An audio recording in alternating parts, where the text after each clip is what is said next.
That's why it's really difficult for you to get this type of apartment as a student. But where there's a will, there's a way. Hi, come closer.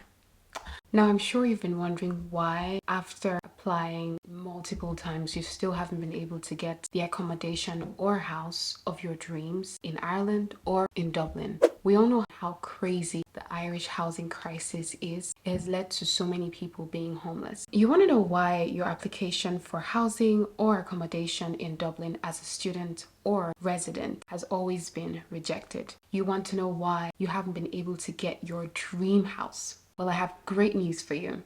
In this video, I'm going to be explaining why you probably haven't been able to get the house or the accommodation that you're looking for, whether you're a student or you're working in Ireland, or if you newly just relocated here. I'll also be sharing with you a few tips and tricks that can take you from homeless to dream house. If you're interested in finding out all these things I just mentioned, then you do want to stick around. Don't go anywhere. From a different continent, I packed a bag in confidence. I didn't come for compliments, oh no. Hi guys, welcome back to my channel. It's Anita here, back with another video. In this video, I'm just basically going to be explaining to you why you haven't been able to get the house of your dreams in Ireland or in Dublin, because that's exactly where I reside. And I'm also going to be letting you know how you can be able to land that dream house. Now, this doesn't matter if you're a student or you're working full-time in Ireland, because I know that a lot of people are working here and then they don't have good places to stay. They're not comfortable wherever they are, and then they've been applying and then their applications just keep getting rejected. I'm going to be sharing you my secrets, how I was able to get my house, and also not just my secret, like I've been able to speak with a couple of people, get their insights on this topic, and that's why this video is going to be fully packed with so much. And I'm very hopeful that once you're done watching this video, it helps the way you put in your applications and then you finally be able to get that dream house. As I said, my name is Anita Nwalo. I'm a Nigerian living in Dublin, Ireland. So I moved here in 2021, and as you guys know, if you've been following my story, I moved into homelessness. So I was basically homeless for the first, say, 2 months, and then I was able to get like a small place where I was living, and then I moved somewhere else. And today, like, I'm so glad that I finally am living in the house of my dreams. If you're a tiny subscriber, hi, welcome back, my OGs, I see you. But if you are new, please don't forget to hit that subscribe button down below so you don't miss out on any uploads. Also, don't forget to give this video a thumbs up if you find it helpful, and please don't forget to share with a friend if you think it's going to be helpful to them as well. All right, now, so without wasting too much of your time, I'm just going to get deep into what we have to discuss today. Okay, the first thing you need to know, whether you're new in Ireland or you're not, is when applying for houses, you have to apply online. There's different websites. There's daft.ie, there's rent.ie, and so on and so forth.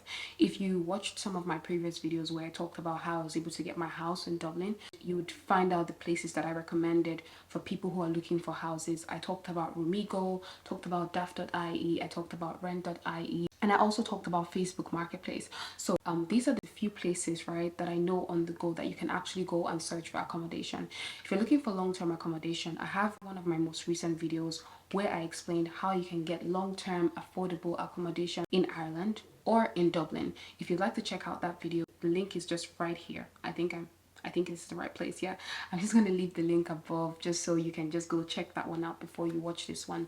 But if you're not planning on staying in Ireland long term, or if you're planning on staying in Ireland long term and you don't want to go through that route first, then this video is definitely for you. Okay, the first mistake that most of you make when putting in applications is that you do not present yourself in a proper way to the landlord. What does that mean? I'm basically just explaining, introducing yourself, talking about who you are, the kind of things you do.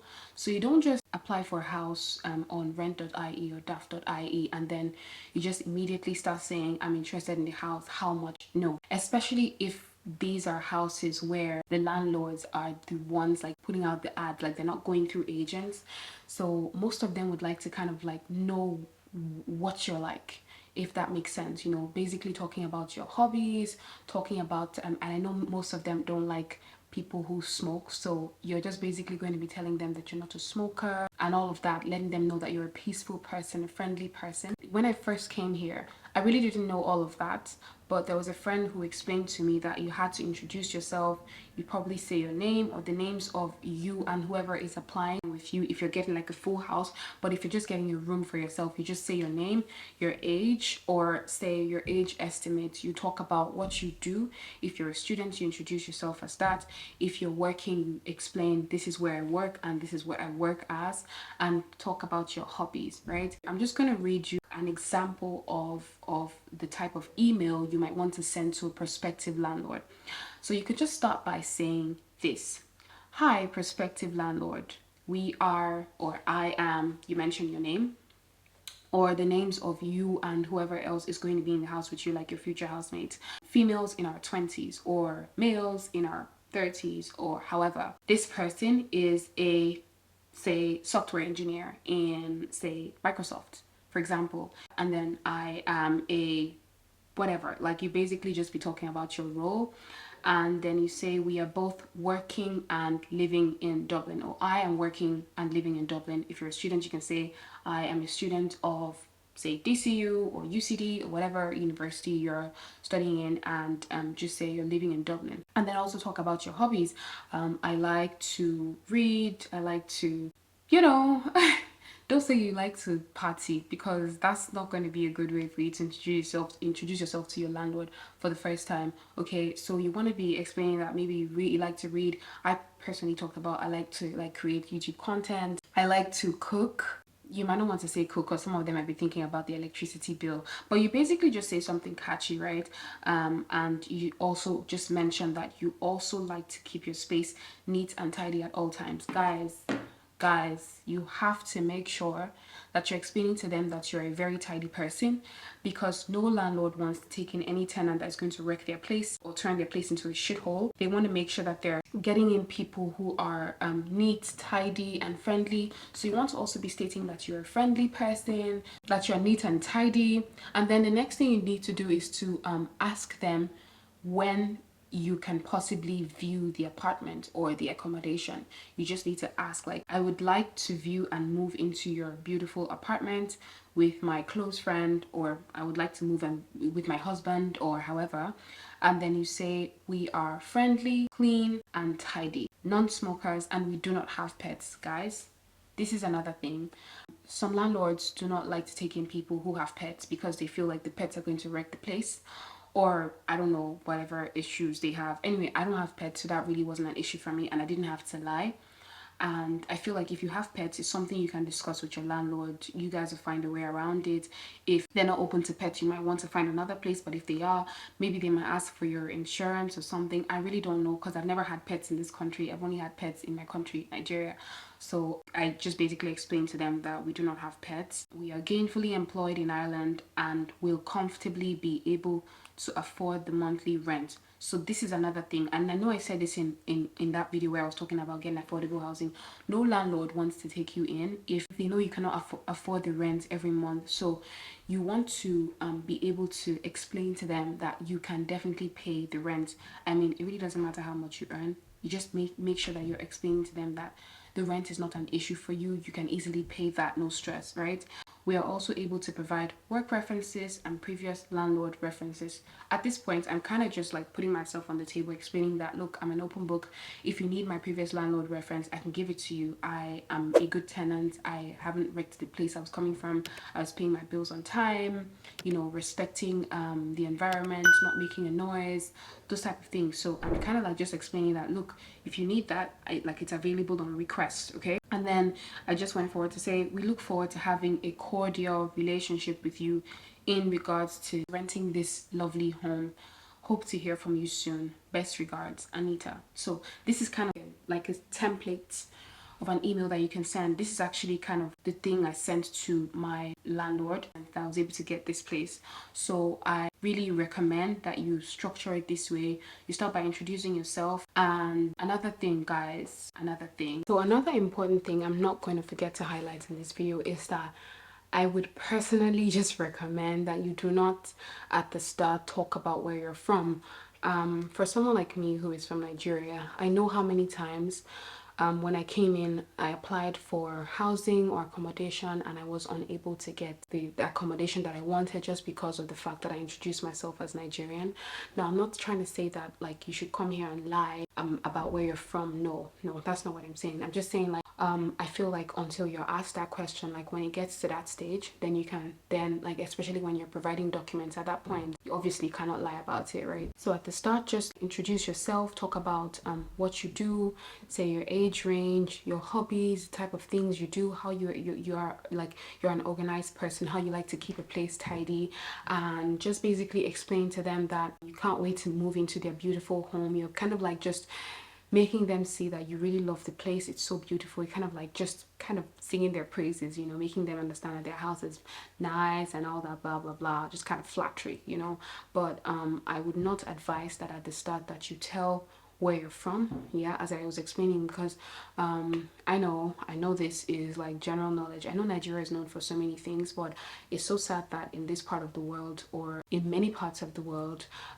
Nigeria is known for notorious things, and I'm not going to go into all those things, but like when I just tell someone or a landlord that I'm Nigerian, they immediately imagine the worst. Like they think I'm a bad person, or I'm going to do some of the things that they've heard about, because there's a lot of news that has been going around about my country. So like I wouldn't advise that at the start you put where you're from, just say your name and go straight into everything. So if they were supposed to like you, and then you put the name of your country there, and they really don't like people from that country, it's kind of going to mess things up for you, and we don't want that happening, right? So play smart. Okay, now that you know one of the reasons which may have caused your application for accommodation in Ireland getting rejected, now you know how to remedy that situation. I'm now going to talk about a few things that you can do to get the type of accommodation that you want, or generally to secure like a decent accommodation. Now generally we all know how expensive renting in Ireland or in Dublin is, because I feel like Dublin is more expensive than other counties. So one thing you just need to do is just zero your mind to the fact that you're definitely going to spend a lot of money. I mean, for one room you might be spending about 800, some 750. It really depends on the exact location. Locations around city center are more expensive. You could be paying up to like 900 to 1000 for a room, and sometimes you might even still have to share a bathroom. So like that's just one thing I need you to keep at the back of your mind. But then talking about application, we're not talking about the prices now. So now we've already like kept as a constant K that the rent is definitely going to be expensive, right? Now the next thing is making sure that you respond to emails on time, right? So the thing is, the competition is so crazy because so many people are looking for houses at the same time. So you want to make sure that as I'm sending you a response to your initial email, you're responding as soon as possible. I remember when I was trying to get into this apartment, when the agent responded to me, I don't know why I'm panting, I need to drink some water. I don't like the way I'm breathing. So as I was saying, I remember when I was applying to get into this apartment, the agent took a while to respond to me. When he finally responded to me, I was at work at the time. I'm not trying to say don't work, but just keep an eye on your phone. I mean, if you're in that phase where you're searching, I'm always in my emails. Like, guys, I'm an Instagram person, but you see my emails, I don't play with my emails. You make sure that you're always checking your emails. You don't even know if it's gone into spam, so just make sure that you're checking every day to see who has contacted you and who hasn't, and try to make sure that you send them a response during working hours. Before they respond to you, you already know the house you're getting. Say you're getting a 2-bedroom apartment with a friend, and it's costing about, say, 2,000. That's not the time when you want to start negotiating, because no one is going to do that.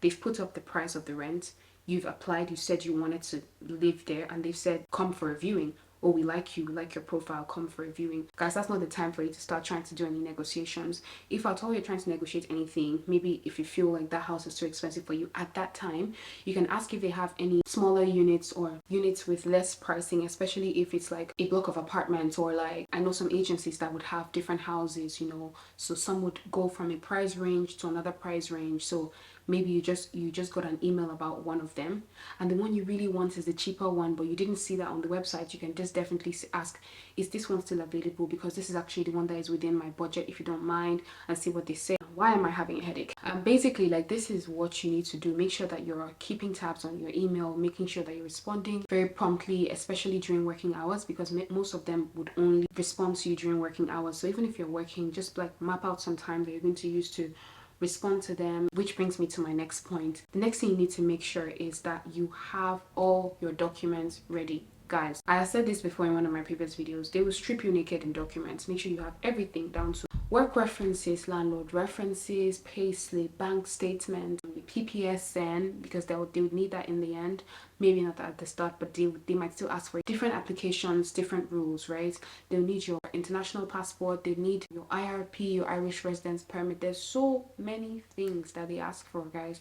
So you just want to make sure that you're ready before they respond to you. You have all those documents intact, so you're just going ahead and putting in the application. Another thing I'm going to say is when applying for accommodation, if for example I'm just one person and I'm applying for a 2-bedroom apartment or a 3-bedroom apartment, because honestly the secret is the more rooms, the cheaper the house. If you're getting a 1-bedroom apartment, you can get a 1-bedroom apartment for like 1,600, 2,000, some are even 2,500. 2-bedroom apartment can be like 2k thereabouts euros. And then a 3-bedroom apartment, the one I'm currently living in, is around that range. But then the 2-bedroom apartments are kind of like lesser than that. It was kind of more cost effective for us to get a 3-bedroom apartment. Now at the time, we were only 2. It's a 3-bedroom apartment, but at the time we were only 2. So we had to map out a strategy. We had to get another set of documents to apply as the third person. This is why it's important to connect with people, important to make strong ties with people. I just feel like closed mouths don't get fed. Okay, imagine you're one person now, you're looking for accommodation and you're looking for a 2-bedroom apartment, maybe where you can be able to stay with someone, and you haven't met that person yet and you're applying. Yeah, go ahead and apply, but even as you put in the application, start trying to link with people, maybe people in your class or in your groups, asking who else is looking to rent. You're applying, you'd like to apply together. And now if you're a student, this is one thing, especially for students. If you're a student in Ireland or in Dublin, most of the time you wouldn't be able to get very fancy apartments unless it's through sublets. You might only be able to get like all those very temporary or shabby accommodation, or basically sublets. That's just the honest truth. And the reason is because, like, this is one thing I didn't realize applying as a student. I didn't realize that they were not receiving my application because of the fact that I wasn't working 40 hours. Now, people working only 20 hours only have a certain amount of money, and these landlords kind of want to see some job stability. They want to see that you are working, you're getting a certain amount of money every week or every month, and then they are certain that this person can pay the rent, because it also boils down to the fact that if you can't pay the rent, once you've moved in, it's going to be very difficult to kick you out. So this is actually why they do that. And I didn't realize for a very long time applying. I felt like these guys hated me, they don't like me and all of that, but I didn't realize that these were some of the mistakes I was making in my application. And one thing I would advise, right, as I said, sublet, yeah, one very good option, because you're basically going to be subletting from someone who's already rented the place. Another thing I would advise is that you can get someone else's documents and use it to apply. Maybe a close friend of yours who probably has been living here for a while, and you know that like you're almost done with school, especially those coming in for masters. Is some people actually get jobs while doing their masters, but why I'm saying that, you can see that person's documents and they can approve of the house. The person's name is obviously going to be the one on the lease, but that really shouldn't be your concern at that point. After a couple of months, once you're able to get a good job, you can apply for a change of lease. Yes, it is very possible. You can apply for change of lease. The fact that you were not the first person who applied for that house or got into the house does not mean that you will not be able to get on the lease. Just what I'm saying. It's kind of like change of contract, or like swapping your contract to someone else. Do you understand? But at that time when you're applying for change of lease, you have to make sure that you have all your documents ready, just like the way you put it in the documents for this other person. Guys, I'm not going to lie to you. This part I just talked about now is actually pretty hard, because not a lot of people in Ireland would want to give you their personal documents, like bank statements, pay slips. Like, not a lot of people want you to know how much they're earning every month, and that's why it's really difficult for you to get this type of apartment as a student. But where there's a will, there's a way. Now guys, I know that this next part I mentioned is a bit tricky, but anyway, I don't want you guys to get too scared. I mean, living here for the past 2 years has kind of taught me that sometimes you just need a good strategy to get something. It's not just about I'm going to do it or it's going to click. Like, sometimes I feel like if you don't have the best strategy or a good strategy, whatever you're planning to do will just not work out. So if you're a student and you have maybe a sister, a cousin, or a friend who's been living here for a while, one thing you can do is to try to persuade them to apply on your behalf. But guys, you have to make sure, listen to me, you have to make absolute sure that the housing agency that they're applying to is not one that they're already under. Okay, you have to make sure that the housing agency that you are applying to is not one that this person is already under. Say for example, your sister is living in a house that is under, let me just use an example, B Blocks agency, right? And you're applying for B Blocks agency as well. The best person's document to get is not your sister, because that way they might cancel the application, because they would see, I mean, it's definitely going to reflect in the bank statement. Every bank statement always has your address on it, so you just want to really be careful about that, so that it's not counterproductive, right? Like I said, you have to use sense. Okay, if it's another agency, you can definitely apply with this person's document, because it would tally. You can ask the person to get a landlord reference. Getting that is very easy around here. All you just have to do is send an email to your landlord asking them for landlord reference. Boom, they're going to send it to you. I don't think it's so much of an issue. That's one very coded way, I'd say coded way, to getting good accommodation as a student in Ireland. Kind of places I was seeing, you know, back then as a student, to where I was living, I was just so upset. Like, why is it only working class people that get to live here? But then I just realized later on it's because of the salary. Another thing you have to make sure of is, if you're applying as a group or just yourself, when you look at the rent, how much is it when compared to what you earn every month? Okay, that's your net household income. How much is it compared to the rent? For example, if you are earning, after taxes have been deducted, if you're earning 2,000 euros a month, right? I don't think you'll be able to get a house for like 1,900 a month.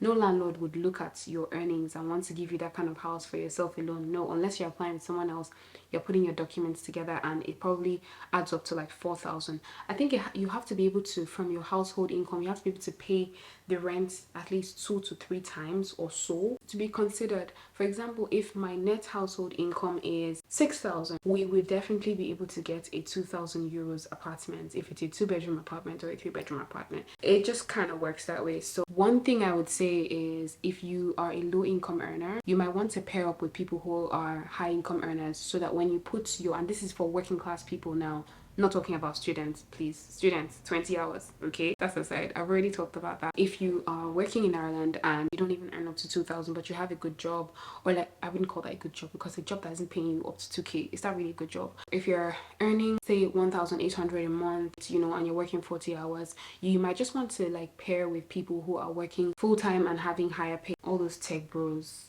hold them, because they have money. Hold the kind of people that have Kanayo standard kind of money. And when you put your income together, say when you apply and send in your documents, any landlord that sees that will just know that, oh yeah, these guys can definitely pay the rent I'm asking for.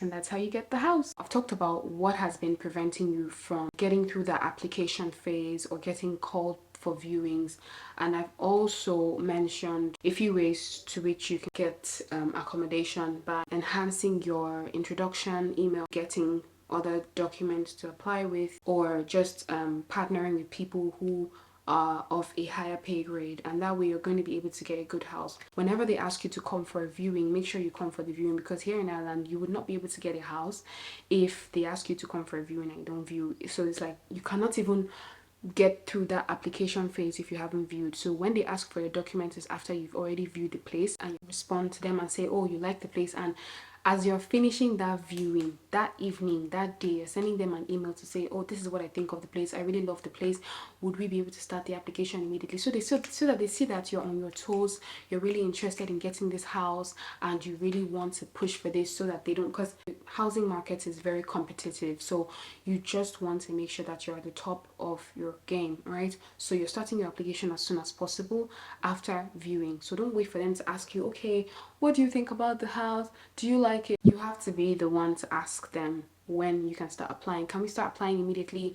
I'm really satisfied with the place. And if you're not satisfied with the place, you do not have to force yourself into taking it. If you view a place and it doesn't look exactly like what you saw online, view somewhere else. Just keep an eye out for some groups. I know there are a lot of groups on Facebook and on WhatsApp, not just of Nigerians, but like Indians and other people from other countries where they share information on new accommodation options and stuff like that, because I know that's another thing that helped a lot of people. Honestly, it can be very, very, very frustrating and depressing as a student, seeing other people apply for the kind of houses that you want, get it, and then you are not able to, because I know that this is what I went through. And sometimes even the people applying with you, maybe say they're working class, they wouldn't even know that that's why they aren't getting the place. But like, this is why. Now you know.